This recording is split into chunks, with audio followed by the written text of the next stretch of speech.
तर चला मित्रांनो, आज आपण बनवू नारळाची आईस्क्रीम. तर आपण नारळ घेतलेला आहे, नारळाला फोडून त्याची मलाई आणि पाणी काढलेलं आहे आणि मिक्सरमध्ये आपण पाण्याला आणि नारळाच्या मलाईला एकदम बारीक वाटून घेतला आहे आणि एका गॅसवर आपण बारक्या टोपामध्ये दूध उकळवायला ठेवला आहे आणि दुसऱ्या छोट्या टोपामध्ये आपण दूध पावडर घेतली आहे आणि ती आता आपण मिक्स करणार आहोत दुधामध्ये.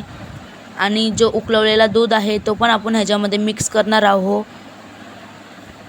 तर आता आपण मिक्स केला आहे दूध, तो मग आपण 20 मिनिटासाठी फ्रीजमध्ये ठेवू. मग आपला दूध तो आपण मिक्स केलेला होता तो घट्ट होईल. मग आपण 20 मिनिटानंतर भेटू. मग आता 20 मिनिटं झालेली आहे आणि आपण आता फ्रीजमधून टोप काढला आहे.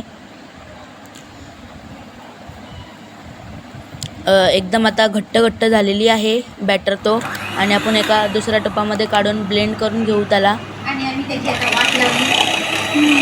मग दीदी त्याला आता घसघस ब्लेंड करते आणि मग आपण जी वाटून घेतलेली पाणी आणि मलाई आहे ती पण त्याच्यामध्ये टाकू आणि परत ब्लेंड करून घेऊ त्याला आपण.